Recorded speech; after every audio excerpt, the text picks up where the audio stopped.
The hills of Tuscany are known for beauty, romance, and calm.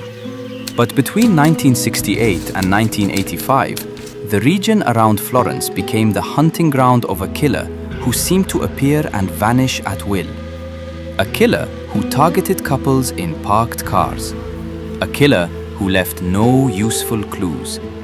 And a killer who, to this day, has never been identified. This is the story of the Monster of Florence, Italy's most chilling unsolved case. The story begins in 1968, when a young couple was found murdered near Florence. Authorities struggled to find a suspect, and the case seemed to reach a dead end. But the nightmare was only beginning.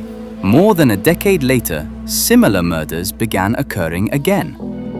This raised a terrifying possibility. The wrong man was in prison, and the real killer was still out there. Between 1974 and 1985, several couples were attacked while sitting in their cars in remote areas around Florence. The killer chose lovers' lanes, rural roads, forested areas, places with easy escape routes. Each crime scene showed careful planning. There were no fingerprints, no tire tracks, no meaningful forensic evidence. The media began calling the unknown attacker Il Mostro di Firenze, the Monster of Florence. Italian citizens were terrified. Lovers stopped going out at night. Parents warned their children. Police increased patrols. But the monster stayed one step ahead. Over the years, investigators chased countless leads. They formed a special task force, consulted psychologists, and interviewed thousands.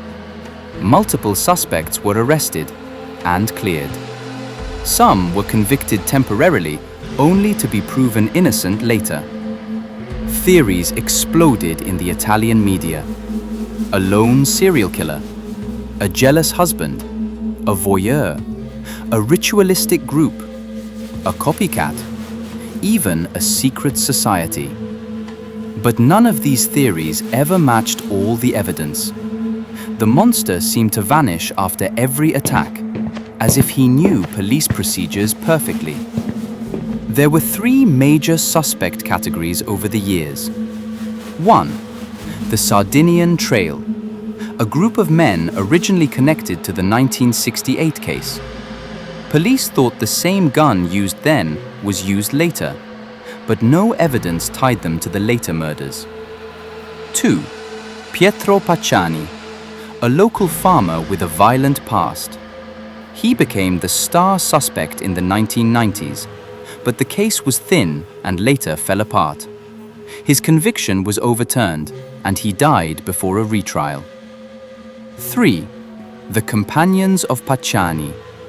Two friends of Pacciani were also charged, then cleared. Many believe these prosecutions were a desperate attempt to close the case.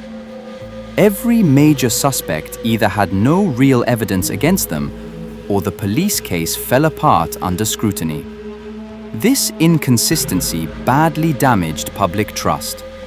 At one point, the monster mailed a letter directly to a newspaper. Inside was a chilling claim. Details about one of the crimes that only the killer could know. But the letter revealed nothing about identity. It simply confirmed one thing. The monster was watching the investigation and enjoying the chaos. The last confirmed attack occurred in 1985, and then nothing. No more crimes, no more letters, no more sightings. This sudden silence created new theories. Did the killer die? Go to prison for a different crime? Move to another country? Simply grow too old to continue? Or was the wrong pattern being followed all along? Even today, criminologists still debate whether the attacks were the work of one killer or multiple people. No official answer has ever been reached.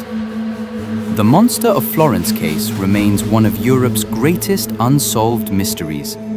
A story of terror, media frenzy, police missteps, and endless speculation. The hills of Tuscany have returned to peace, but the question still lingers.